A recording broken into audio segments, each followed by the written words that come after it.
Bonjour à tous, ravi de vous retrouver comme chaque jour pour votre édition du 13h. On continue à vous faire voyager en France à la découverte ou redécouverte de hauts lieux du tourisme. Et aujourd'hui, on a posé nos valises dans les gorges du Verdon, où là aussi, c'est peut-être le moment d'y faire une halte. Loin de la foule des grands jours, l'hiver, les habitants sont heureux de se réapproprier leur ville et profitent du calme. Grégory Naboulet et Mathieu Auville ont passé quelques jours sur place, regardez.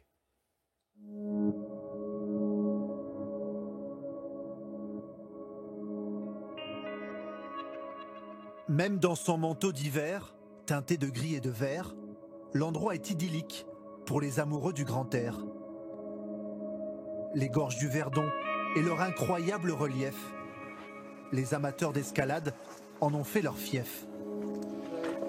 C'est bon. Pour grimper, Fabien Ristori doit d'abord descendre. Certaines falaises culmine à 700 mètres de hauteur. En février, personne aux alentours, si ce n'est quelques vautours. On est à peu près à 280 mètres. Le rocher est très compact, c'est du calcaire.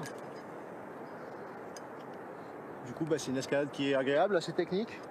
Puis après, l'environnement qui est derrière nous, c'est quand même un luxe.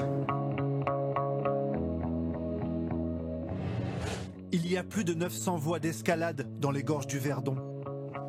Les habitués ne sont jamais lassés. On passe la journée tranquille, donc on se fait plaisir, puis on descend. On remonte, on passe le temps dans un bel endroit, à la maison. Ainsi va la vie hors saison. Entre habitants du coin, comme Bernard Covin. Sa vie défile ici depuis qu'il est tout petit. Son village, c'est 300 habitants l'hiver, 5 fois plus l'été. Alors, les rues vides de février, les magasins fermés, il s'y est habitué.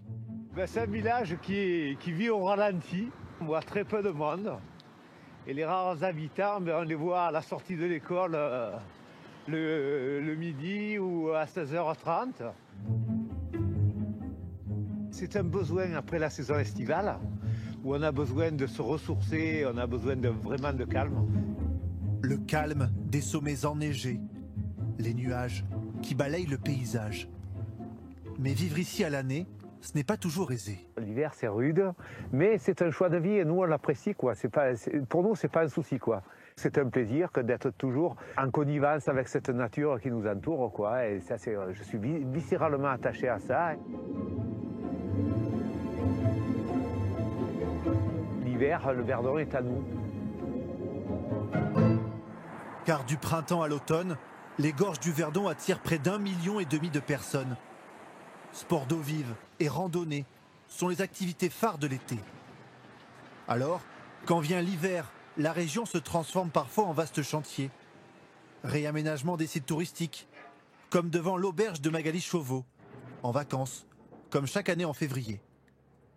Avec son mari Philippe, passionné de photographie, elle arpente les chemins de son paradis, appelé le Point Sublime.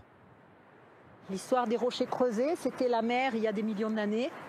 Et puis le calcaire qui s'est soulevé après, quand la mer est repartie et qui nous a laissé ce patrimoine archéologique incroyable.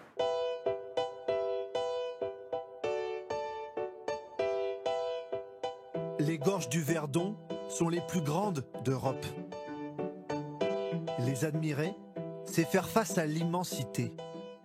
Quand on est ici, on a l'impression à la fois qu'on est les maîtres du monde et que rien ne peut nous arriver. Et quand on est en bas, on se sent tout petit et beaucoup plus humble. Quelques centaines de mètres plus bas, c'est le sentier Martel. Un chemin de 14 km le long du Verdon, le plus célèbre de la région. 1 millier de personnes par jour l'empruntent au cœur de l'été.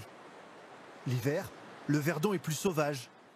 Idéal pour de beaux clichés. Hier, il était un peu plus clair. Là, aujourd'hui, un petit peu plus foncé. Un territoire à se réapproprier. Le tourisme fait vivre la région, mais il est parfois difficile à canaliser. On aimerait que avoir un touriste plus vertueux, qui comprenne plus les codes de notre territoire, qui... Moi, j'ai envie de faire partager mon territoire et ma région, mais pas n'importe comment et pas à n'importe quel prix.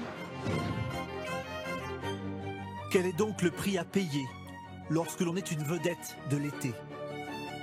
En attendant, les gorges du Verdon poursuivent leur hibernation. C'est aussi ça, vivre au rythme des saisons. Voilà, c'est absolument magnifique, hein.